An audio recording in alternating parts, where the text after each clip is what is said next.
What is up, guys? Technical Stinkers here, checking in on our little 3D print operation for today. If you're unfamiliar, I own a small business that has nothing to do with 3D printing, but I got interested in the process, so I'm doing it here at home, trying to suss it out, flesh it out, learn about 3D printers. If you know a lot about 3D printers, give me some tips and suggestions in the comments, because it's all very new to me, kind of learning and exploring as I go. This is just exhibition, not instructional. Join me, have some fun in the process. I do some giveaways from time to time, usually at different subscriber benchmarks, so be sure to subscribe to the channel. So what am I working on today? Well, if you saw all the B-roll, I took that yesterday because everything was chooching along, everything was going. Everything's kind of quiet now, so we're gonna pop all this stuff off the plates, see what we got. All right, so we got the P1P up here on the pedestal, or P1P on the pedestal. Say that 5 times fast. Our little discharge solution seems to be working.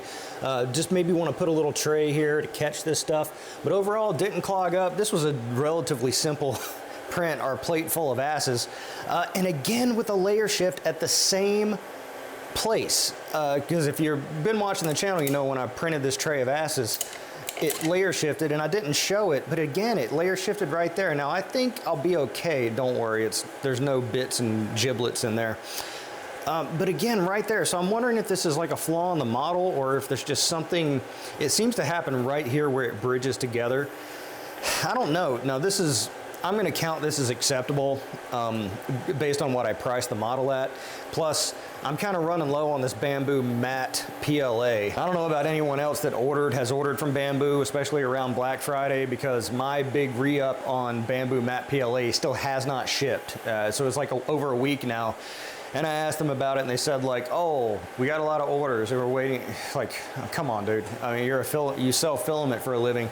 So is anyone else having problems getting their Bambu orders filled? Let me know in the comments. Let me know it's not just me, because I'm down to maybe like 500 grams left of my desert tan matte PLA, and that's like one of my main filaments I use for these character models. So I'm gonna roll with that. We also got the teddy bears here on the A1. Now again, because I was light on my browns, I was trying this out in like a gray teddy bear.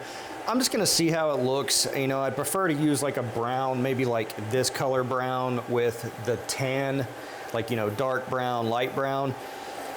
But I just don't have it, and I really like to like slap these models together. Let me know what you think of this color combo. I mean, I'm not loving it particularly, and this one's screwed up. I tried a tray of these before, and again with the supports, it just kind of like not adhering or kind of pulling off the plate or something. Like this one seems, yeah, this one's okay.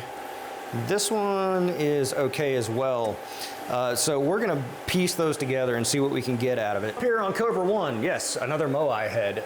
This one is the same as the one I printed and finished in the granite color paint finish.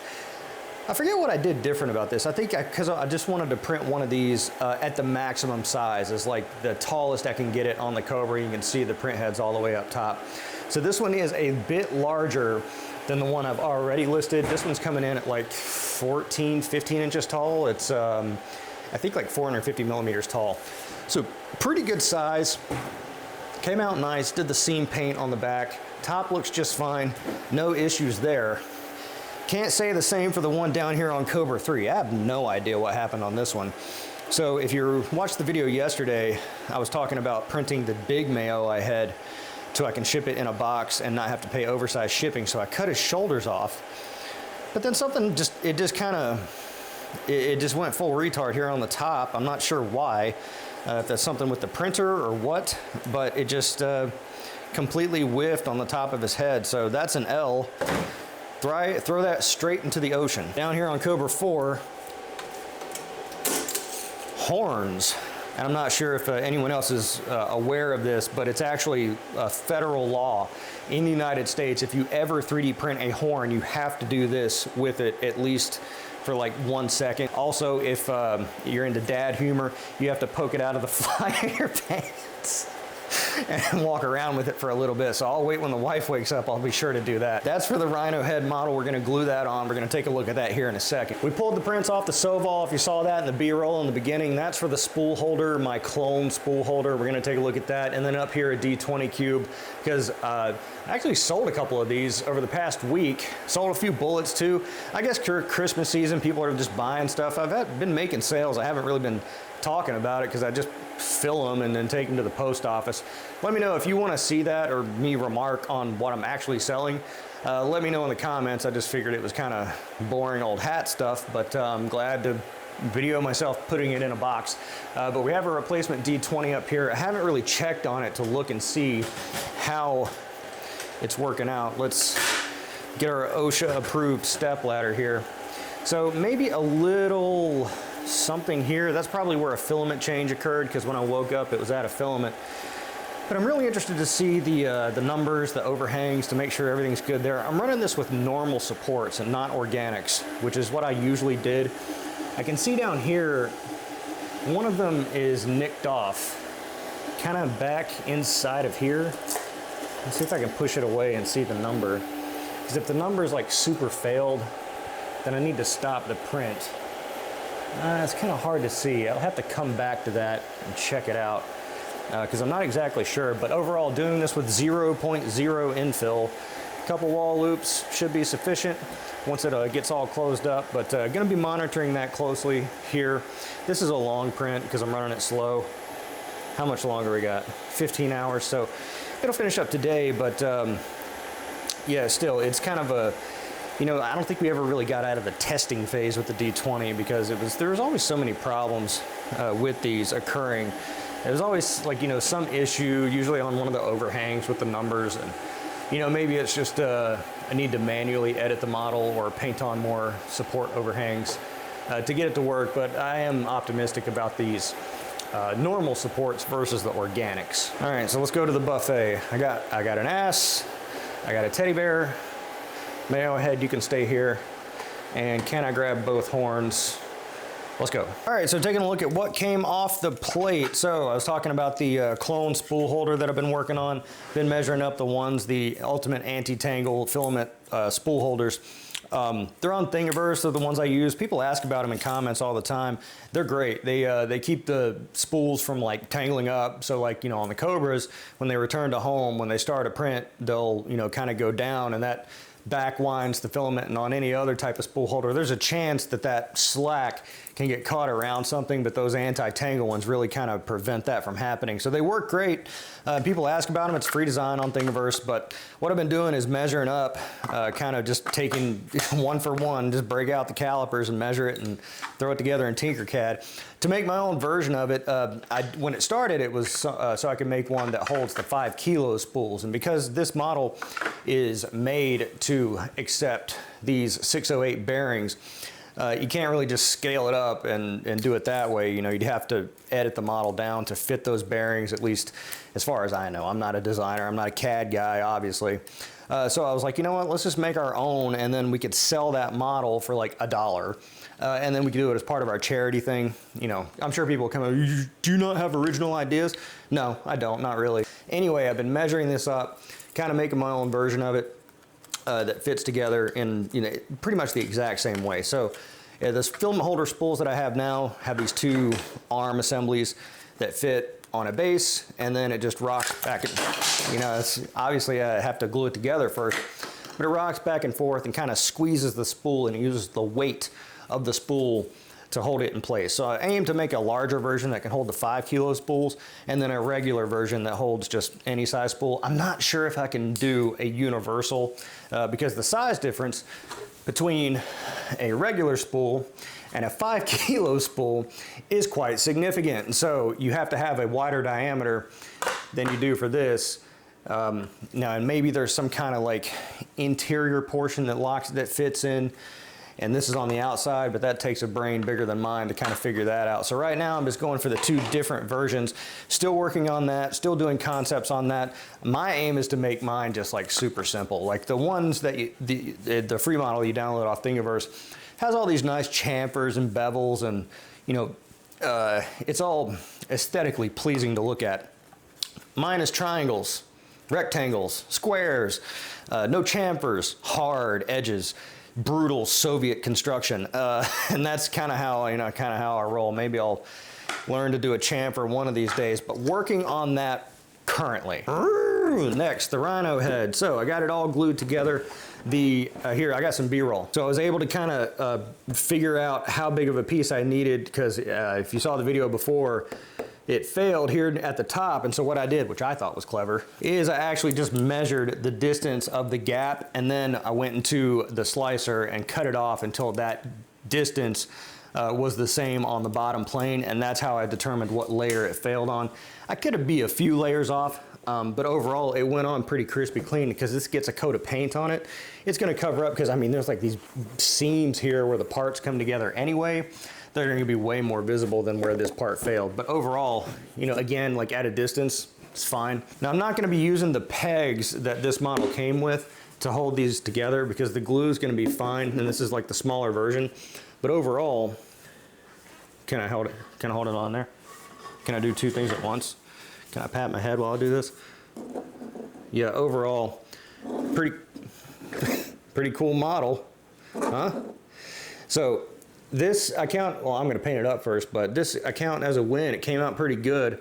You know, I wanna do this on the Giga, but I don't want to put the horns on the model. I want to print the full head in one go, not life size. At least I don't think it's life size. If I printed it in parts on the Giga, maybe I'll just print it in parts on the Giga. Just go for it. What do you think? Let me know in the comments. Should I print like the whole model as it stands now on the Giga, like in one piece, because that is a version, which would end up being, you know, like this big. Or should I just go swing for the fences and print the parts individually on the Giga, which would make it significantly larger. See it much larger, probably bigger than life size, because I don't know, how big is a RHINO head? I looked it up online, and I think RHINOs, they're big, sure, but I don't think they're as big as people think they are. They're not like the size of an elephant or anything. It's like a cow. So let me know what you think in the comments. Print it in one go, sans horns on the Giga, or print it in its different parts. It would take a longer time, but it would be super duper huge. Speaking of those super duper huge prints, talking to the person that runs my company, I have a bunch of retail shops, like I mentioned every single video. Like on some of these big prints, like for instance, the big Moai head, that's gonna incur oversized shipping charges. So you're talking like 300 something bucks to ship it if someone buys it, which means I have to price it at like 600-700. And then it's like, you know, does it really wanna pay 600-700 bucks for a Moai head that's, you know, 3 feet tall? Probably not. And so it's like, well, if I can get the size down to ship it for, you know, $100, then I could charge less and maybe get some more sales. But for the big prints that I already have, like the T-Rex skull and things like that, could I move them through stores? I was talking to the person that runs my company, and they're like, yeah, we'd totally be cool in the store. And if it doesn't sell, it counts as decoration too, because I can get away with that kind of thing there. So I think over the next week or two, maybe doing some other large prints to put in the stores. Maybe I do the big Moai head along with several versions of the smaller type of Moai heads, different colors and things like that, just to see if there's action there, because it's not something I've really tried yet, putting any of these art prints in my stores. Maybe there is a market for it, because the people that come in those stores are oftentimes creative people or that like quirky, fun type stuff. I don't know that any billionaires trying to decorate their mansions are coming in there looking for elegant, sleek T-Rex skulls or Moai heads, but hey, you never know. All right, so time to check on our plate of asses with our dark digital pinup girl. She's been sitting here, all her and her friends have been sitting over there lonely, eagerly awaiting their asses to be printed. Fits together like a dream. And there's a demarcation there like your t-shirt. I mean, that's by design. Again, these models were optimized for FDM to where the seam isn't as noticeable, because it's like, you know, her t-shirt where her torso comes together. So overall, pretty good looking model. Someone was commenting saying like the coloring came out very good. Thank you very much for the compliment. Yeah, there are an equal number of people that think the painting job isn't as good, but I think it looks fine. You know, very crispy, clean colors. It's cartoony for sure. And overall, you know, there's no nudity in this, so you don't have to worry about that. And when I put up these videos, I be sure always to press the button that this is not made for kids. Well, first things last, taking a look at the bear here, just popped off the supports. I don't know, I've had some trouble. I've had some trouble with the plate of asses, and I've had some trouble with the bears getting the supports to print fine. And oddly enough, the flushing volumes seem pretty odd on this. I always verify the flushing volumes before I send to print to make sure there are no red numbers. And I think this one was at like a 0.8 8. It was like pretty high, but it's very clear that in the gray here, there was some bleed through from that red on his eyes, and that's kind of strange into the gray, maybe because of like different type of filament, because I believe this is Rapid PLA Plus, this gray, and this red is a Bambu red. So maybe it's just, you know, red's one of those filaments that kind of like stains everything, like red wine, you know, it stains everything. So probably gonna redo the bears. You know, maybe I'll shotgun some brown PLA off of Amazon, since Bambu's, you know, never gonna ship. So I can get a better looking bear model for this. I'm gonna have to reprint them anyway, because I printed the model at I think it's 150 size. I printed these at original, so the peg that goes into the back of the bear, yeah, obviously the bears are too small. So, you know, I'll just I'll see what's available on Amazon. These bears straight in the ocean, and sorry, honey, you're gonna have to go yet another day without the rest of you. But overall, like on the base, once the teddy bear is there, it should be a nice little model. I think it's like an $80 hauler. Again, like, you know, people are like, oh, this takes so much time and energy and all this kind of stuff. Hey man, there are people out there printing resin models and hand painting them.